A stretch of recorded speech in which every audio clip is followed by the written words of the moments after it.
Yeah, so it's another day after we started plowing this bit. It's actually been a week. We had some rain, we had to stop. Um, I've had the bed formers on forming these, and we just raked them out now. Put some pea net up ready for our snow peas.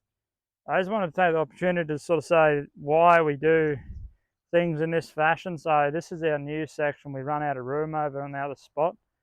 And we wanted to make sure that the tractor and the yeoman's plow could fit in the beds.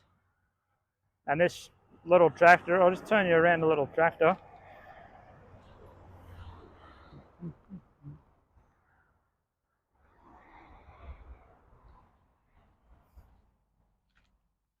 So this little tractor was originally bought and purchased to be able to fit over a 75 centimetre bed. We have a 75 centimetre bed because that's standard to all the market gardening tools you can buy from around the world. It's also real easy. It's double reach from each side. You can reach right over the bed from each side. Doesn't matter what part of the walkway you're on or what crops you have in there. It just makes it easy like that. And the wheelbase of this tractor fits over 75 centimetre bed. So it means that I can use my trusty yeoman plow, which we'll just move over to that, and I'll just quickly capture why we're using a yeoman plow. So this is the yeoman plow that I've got.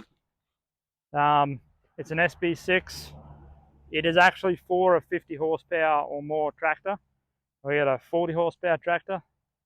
The difference is that it comes with a category 2 pin slot, not a category 1 pin slot. So it is technically a little bit big for this tractor. It's the only one I could find that was small enough. There is smaller ones I've found since buying this, but hey, that's what happens. But this here is a deep ripper plow.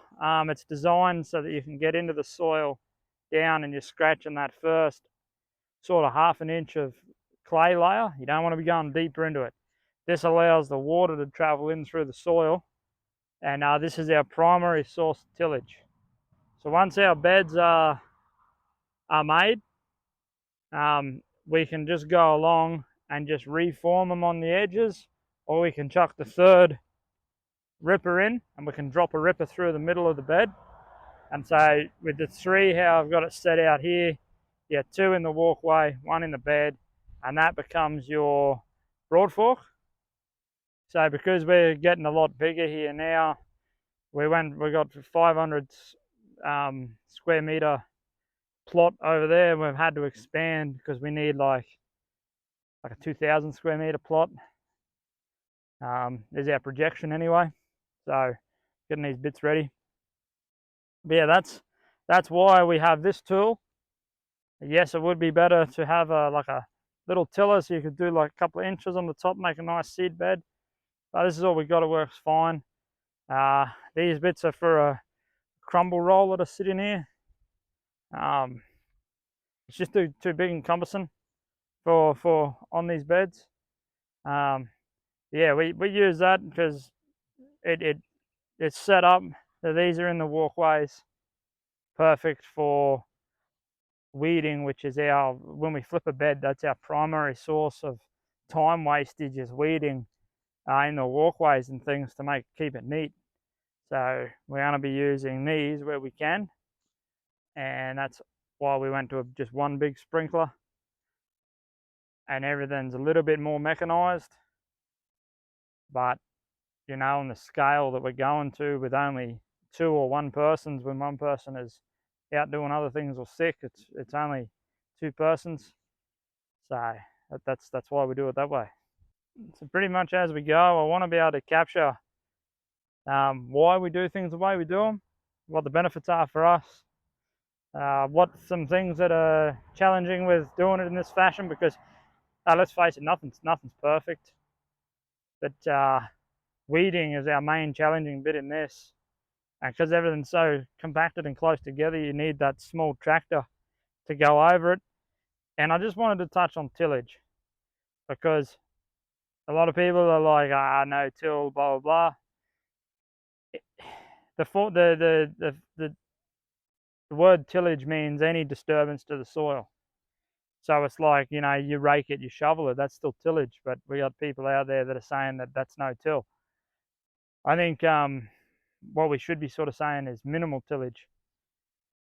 So when you're talking about minimal tillage, you're using things such as a small tractor that you're only going over when you're flipping a bed.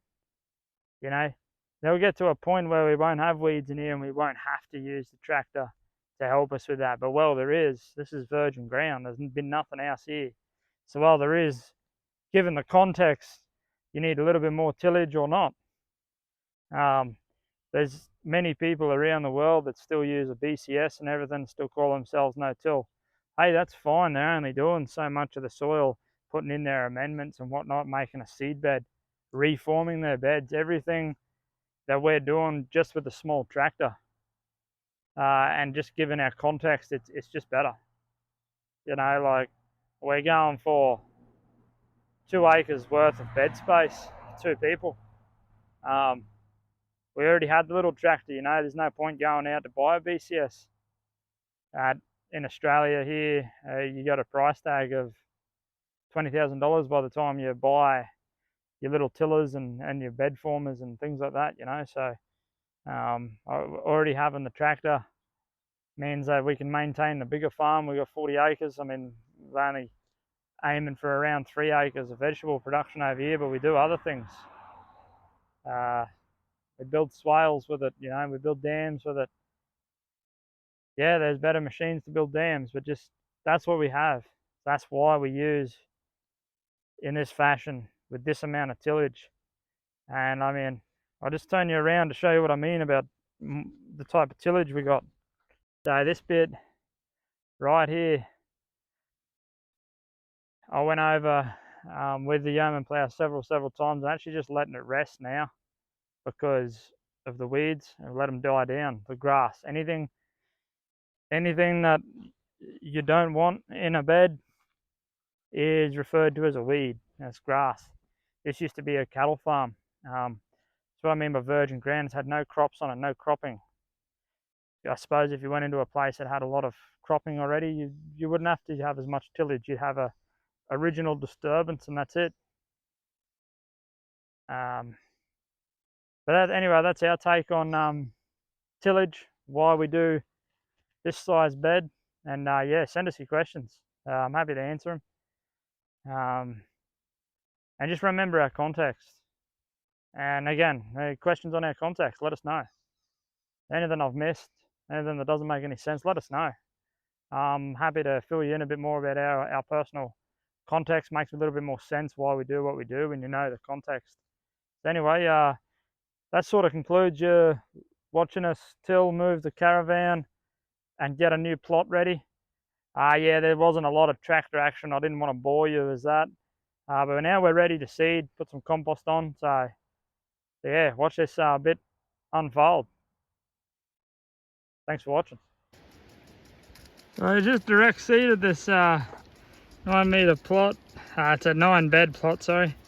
20 meters long, and we're just trying this sprinkler we have here on the solar pump, direct on solar. It's definitely not getting the 20 meters, but it's doing half of it on solar.